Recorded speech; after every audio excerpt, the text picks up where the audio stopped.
So, once again, we're sitting here at CPAC with Myron Ebel from the Competitive Enterprise Institute, one of the premier think tanks. So, Myron, why don't you tell us a little bit about what you do? I'm familiar with some of the work promoting American energy resources, but I know there's a lot more to it.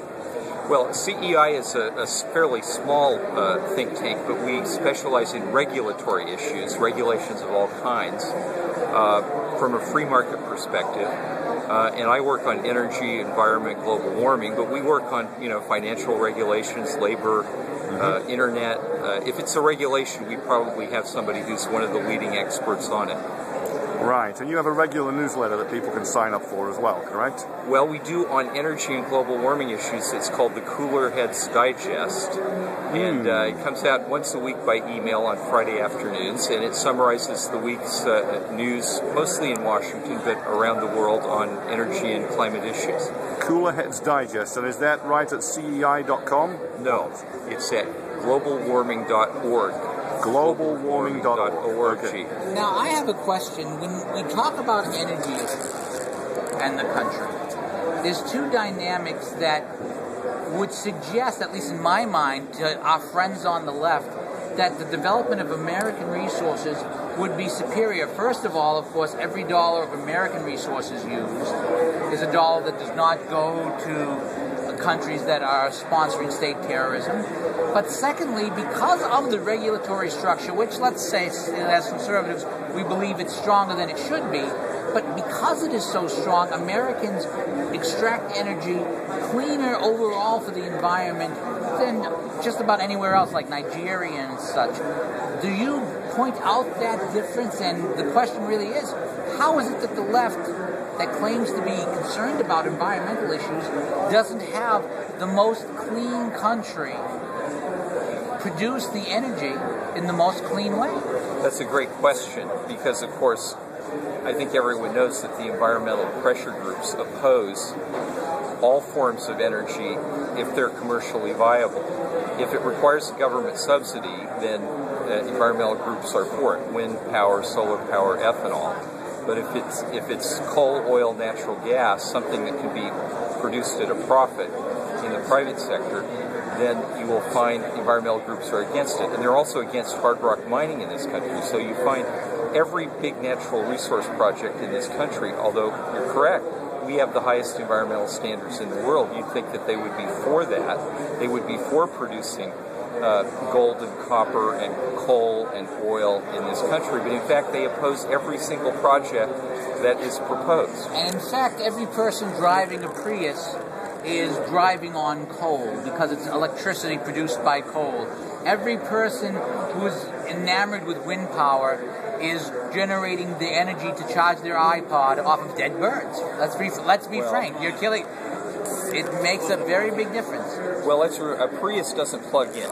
So, I stand corrected. But a Prius does run on heavy metals because those batteries have a lot of heavy metals in them. And so if you don't like mining and you think that disturbing the surface of the earth is somehow criminal or evil, then you shouldn't like the Prius should be your least favorite car. And not only that, because we have effectively shut down the mining of rare earth minerals in this country, ceding the advantage to China, the magnets in the motors in the Prius, the Leaf, and the Volt are in fact being mined in the least environmentally friendly manner elsewhere in the world. That's right. That's right. And one thing that we've done at CEI, I think that should be of special interest to you, in order to push back against the environmental groups that try to stop every project that would create wealth in this country and employ people in mining and in energy production, we've started a project called Resourceful Earth. Right, and it was at that stand where we met this afternoon. And Resourceful Earth has its own website, resourcefulearth.org, and we encourage people to sign up. We have right now a petition in support of the Keystone oil pipeline, but we have numerous other projects. And what we're trying to do is to push back against environmental groups that are trying to destroy investment and jobs in this country that would be created if we could get some of these big energy and mining projects off the ground. Right, and I think it's pretty fair to say that the environmentalists don't want any energy source that doesn't run on unobtainium or dilithium crystals. That's because right. Fairy dust. Fairy dust. Fairy dust, that'll do it, yes. For example, as Pete was about to say, Pete just said, not only do they support wind power projects which cause noise pollution, as we're beginning to discover, and can kill birds and bats, but also when solar power plants are actually proposed and constructed, the environmentalists come out of the woodwork again to say, oh, I'm sorry, I meant solar power, but not there. Right, right. Not in the desert where it's hot and sunny and perfect. No, no, no, there's this rare species. Yes, no, that's a problem. The problem with solar power is it takes up so much space, and I think that is a legitimate environmental concern. Even when you put it out in the middle of the desert, it still takes up a lot of space. Yeah. And if you believe that we have to protect ecosystems and keep natural areas natural, I can see why environmentalists are offended by it. Absolutely. And in fact, what we should be looking for is the highest energy density that we can find. That's right. Which, in order, are nuclear, coal, oil, and gas. That's right. With gas holding one peculiar advantage in that its amount of carbon relative to the amount of energy is roughly a half or a third.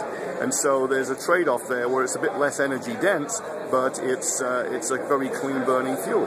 Well, it's clean in other pollutants as well, and that's why it's such a good fuel for heating your home. No particulates, for example. Yeah, so that's why natural gas is so good. You can pipe it to people's houses and heat their houses with it. It's a very efficient, clean way of heating houses. Sure. Pete, you had a question?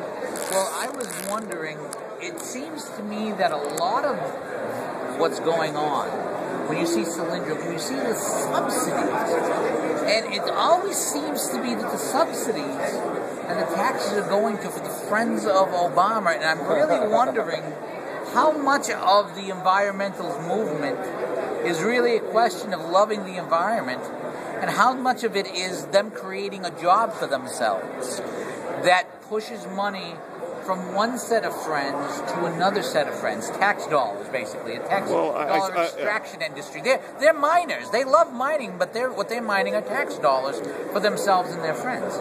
Absolutely. Go ahead, Myron. I have some thoughts. Well, I think you've hit on something. A lot of people on the left think that they should do well by doing good. That they're good people and they should be getting something out of this. So you see all of and not by action, by belief. By belief. So you find a lot of the top Obama donors going to the White House and saying, "Yes, give us a loan and we'll build some solar panels." So that was essentially the Solyndra scandal. Isn't that they lost $500 million? It's the way that loan was given to a bunch of cronies of President Obama. And by giving that money and by believing in that, it's like, as a Catholic, I'm going to use an example, getting absolution. By giving this money and supporting this good project, it doesn't matter what I do with my personal life. No gluten. It doesn't matter whether or not I have these other issues.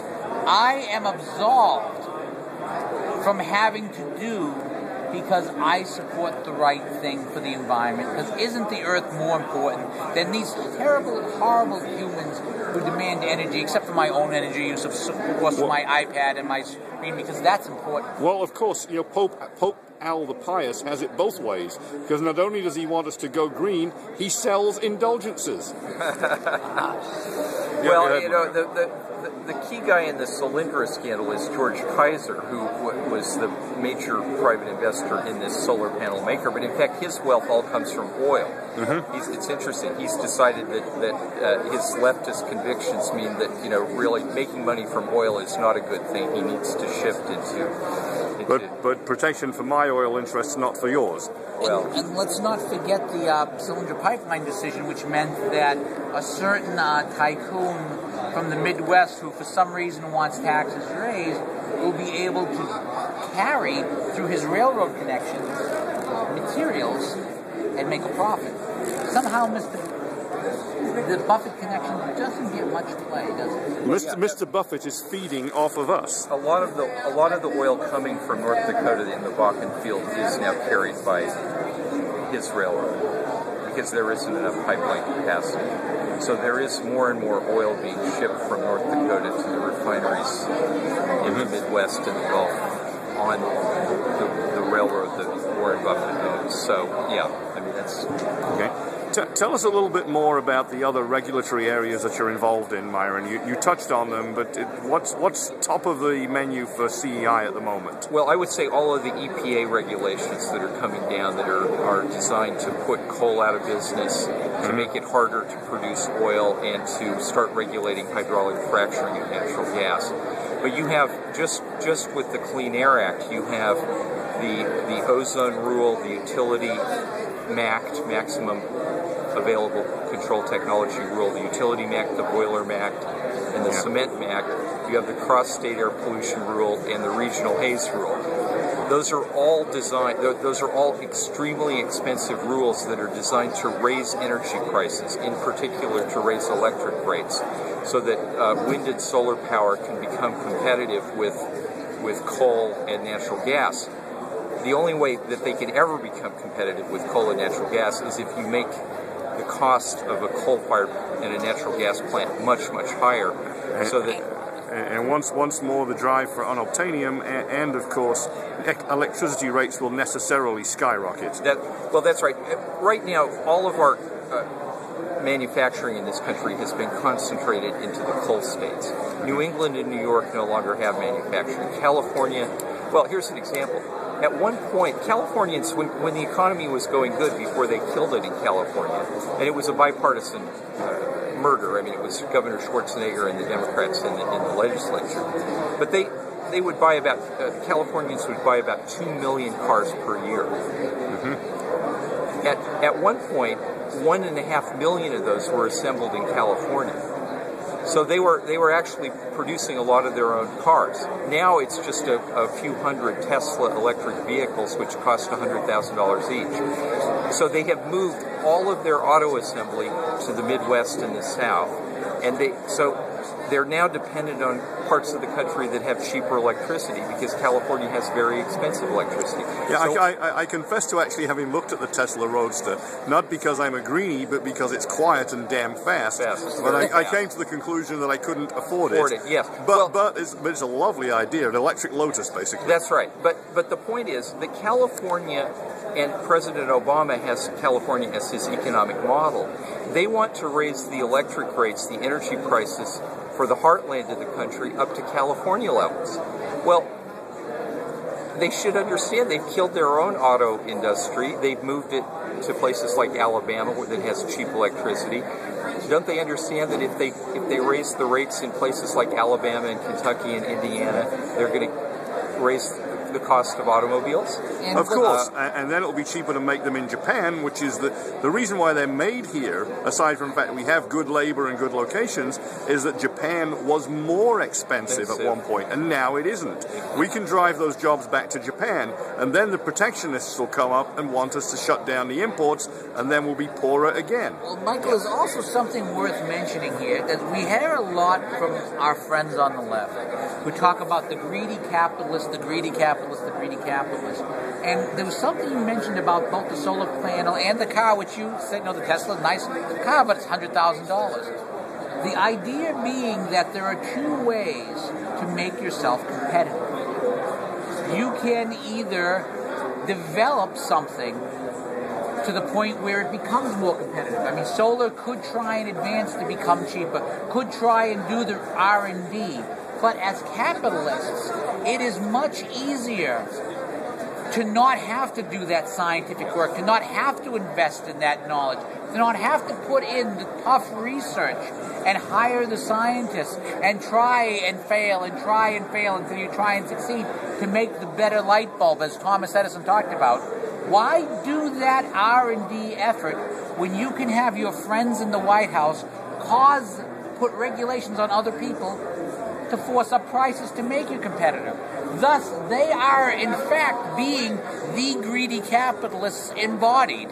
They are, instead of being competitive, they are trying to fix the game for their own high profit.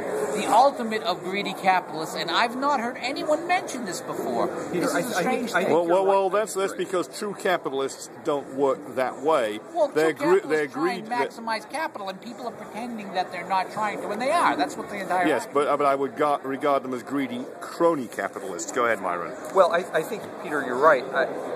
One of the points that we've made in opposing subsidies for, say, wind and solar power is that back in the 1970s, when these subsidies began, the companies testified that you just give us a few years of subsidies and we will become competitive. They're still getting the same subsidies 35 years later. And I think that they don't have it in their business plan ever to become competitive. Why should they?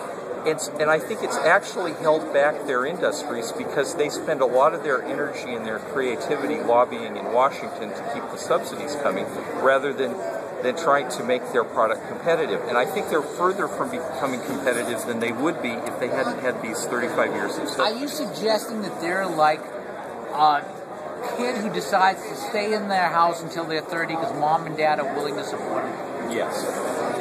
I think that I can't add anything to that. So what we are looking for then is the alternate energy industry to grow up, Yes. to make itself independent, and to justify its existence by actually costing less. Well, what a concept! And if you look at each one of the major technologies that we use to produce electricity, they all became commercially available in the 1880s and 1890s. Windmills were put online about the same time as coal-fired power plants. Coal-fired power plants became productive and competitive, and windmills didn't. I think there's we could draw a conclusion here. Maybe wind doesn't actually have that much of a future because it's been around for just about as long in terms of its commercial capabilities. Of course, windmills go way back, obviously, to the ancient world. Yeah. But I think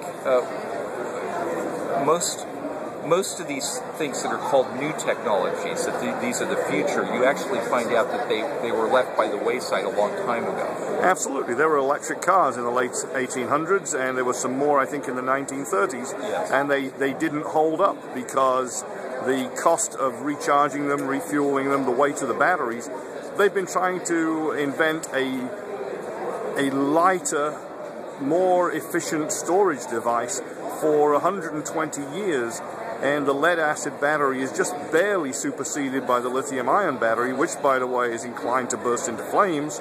And they have to build it out of a lot of very small chunks, unlike a lead-acid battery. Yes. Well, for the fact that lithium-ion tends to burst into flames when it's jiggled, that would be no problem with the glassy streets in Washington D.C. But in other parts of the world, perhaps we don't have the same quality of asphalt that we have here. It's just are you suggesting that those good old New York streets might just cause a few Priuses to burst into flames? This is an inside joke. Washington has some of the worst streets in the United States. Some of the worst, bumpiest, biggest potholes, worst maintenance. Yeah. I mean, it's notorious. Have you tried New York lately? It's awful. Anyway, that's yes. it.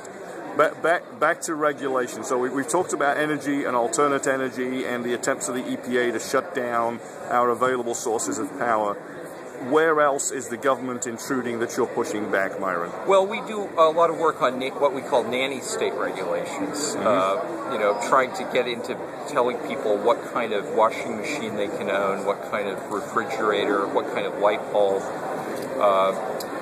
the kind of all these efficiency standards that take away consumer choice, as if consumers can't figure out which kind of appliance or which kind of light bulb is better for their use. Mm-hmm. I mean, there is this tendency amongst people in Washington to think that they actually know better and can, read labels more carefully than consumers can about, how much energy a light bulb takes and what the quality of the light it produces is. Well, even the label argument's pretty specious. They want bigger and longer warning labels on everything because they're afraid we can't figure it out for ourselves.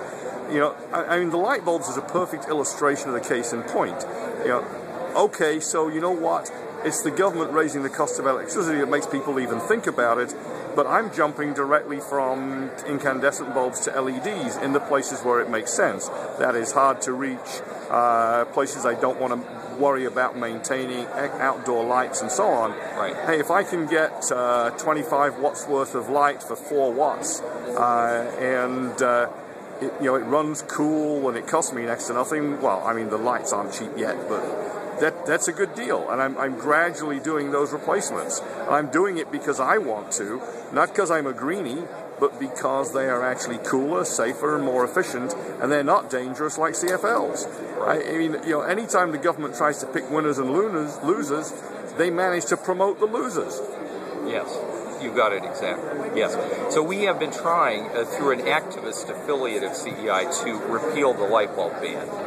If you're interested, you can go to freedomaction.org and sign our petition, and we will get you sending emails to your member of Congress saying, please repeal the light bulb ban. We succeeded in getting it suspended for this year, but it is still on the books. It hasn't been repealed. And that is another big problem with government at the moment, which is we have all these temporary reprieves from all these oppressive regulations. Yes. We are turning to the ultimate tyranny of arbitrary and capricious law enforcement due to the fact that there are so many unenforceable laws until they decide it's time for gotcha. And we have the doc fix that comes up with Medicare every couple of years. We have the ongoing will they won't they on the payroll tax.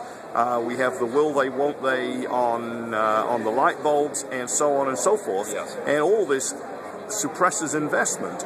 Is it any wonder there's no job creation?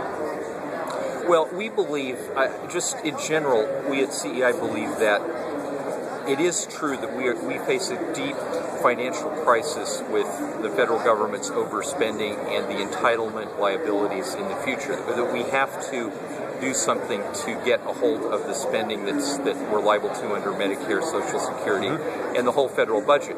But we also believe that even if we do that, and that's not going to be easy, but even if we do that, that does not bring prosperity back to the United States. There are a lot of countries historically that have been solvent, that have had very low growth for a long period of time, and we think that even once we get our fiscal house in order, we're going to have to get our regulatory house in order. People will not invest in this country given the level of regulation we have. We're talking now, to go back to energy and natural resource projects, copper is at sky-high prices. It's never been so high, anywhere near as high as it is today. Gold is at very high prices. So mining companies are coming back and looking at the United States again because it's been off the map for a long time because of all the mining regulations and the environmental regulations.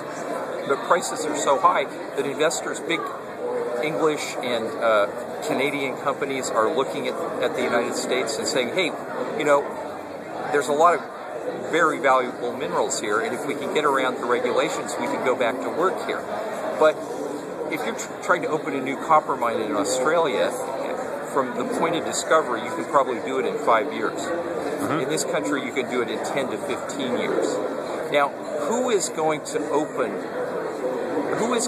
put up billions of dollars if it's going to take 10 to 15 years? In 5 years, you could probably predict that the price of copper is still going to be very high because China is still electrifying. But 10 to 15 years before you get into production, because, an example is a mine that we're very familiar with, the Pebble mine in Alaska. It's one of the really big deposits of copper and gold and some other precious metals. They are faced really with at least a decade before they get in operation, and in fact they have, the environmentalists are after them, and this is why we started Resourceful Earth. The environmentalists are after them and saying, we want the EPA to deny the petition for a Clean Water Act permit before the company even applies for the permit. In other words, before they've submitted all of their scientific evidence, that they understand what the scientific issues are and how they're going to meet the Clean Water Act standards, before they even submit all of their many, many studies, which now amount to about $120 million. The EPA has been petitioned by environmental groups to deny the petition before they've considered the evidence. And the EPA under Obama is actually doing it. They are considering the petition. which is outrageous. They should have just sent it back and said, sorry, once we get the permit application, we'll look at it. So you have this this endless process now to try to invest in this country at a time when we really need investment. You'd think that the government would be trying to grease the skids to get these projects going more quickly rather than to delay them forever. But in fact, under President Obama and his administration, exactly the opposite is the case. He keeps saying we can't wait. That's the slogan of the day, right? We can't wait. Well, we can't wait except if it's actually somebody who wants to invest in this country, we can wait forever. And that is where we are. And this is not the only big mining project that's being delayed this way. There are a whole bunch of them.